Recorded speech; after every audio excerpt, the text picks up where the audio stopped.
Adjustment to conference only is about, we've been playing college football in this country for 150 consecutive years, well over 85 years of crowning champions in the SEC, and we want to make sure we're able to do that. And there are parts of it that we regret, but it drove our decision to have teams compete for a championship this year to the greatest extent possible. The SEC will play a 10-game conference-only football schedule this season. The full schedule will be announced at a later date. The SEC became the fourth Power 5 conference this month to alter its schedule in order to provide more flexibility during the pandemic. On that note, we bring in the mouth of the South. Where is he? Paul Finebaum.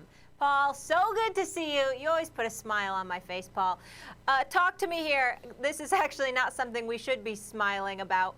More pessimistic note, but what are the chances, Paul? You see what's happening with MLB. There's no bubble situation that we're really going to have a college football season, or at least finish it. Molly, I thought yesterday was a very bad day for college football, and I say that because the SEC was the conference that everyone thought if the Big Ten couldn't go, if the Pac-12 couldn't go, if the Big 12, the SEC would go, and they would start on time, and they would start early. But by the commissioner saying they're not going to at least tentatively start to September 26th was a body blow, because that means you wipe 3 weeks out of the season, all the non-conference games that we look forward to all summer.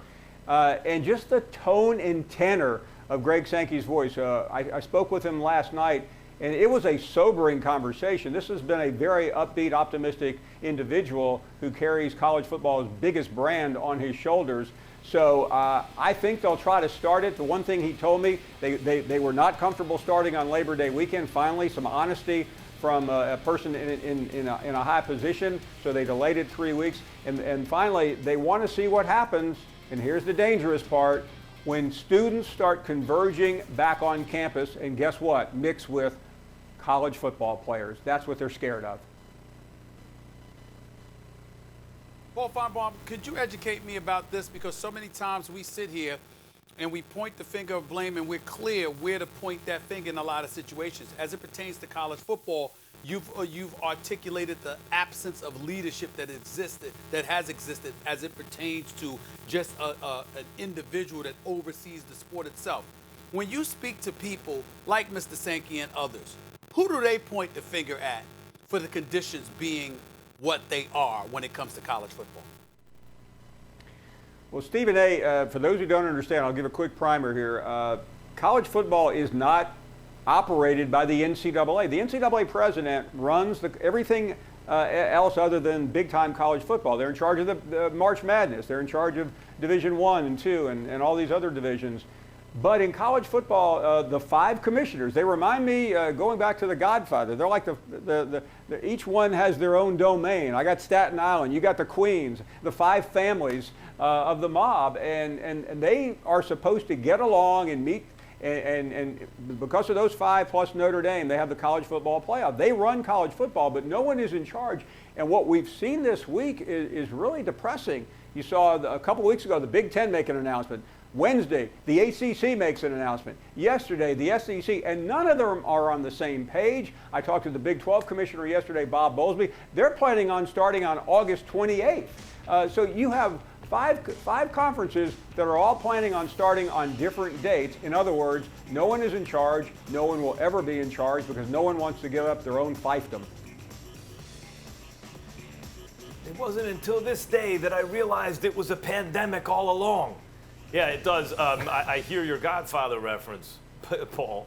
Let me ask you this. When I hear Dana White, when I speak to Dana White or Todd DeBuff at Top Rank, or when you listen to Adam Silver, you're talking about leagues and operations that have successfully staged events. They've had to cancel things, postpone things, they have a bubble, the whole thing. When I hear the tone of college football people, I hear, as I've mentioned on the show many times, starry-eyed optimism, which does not inspire confidence.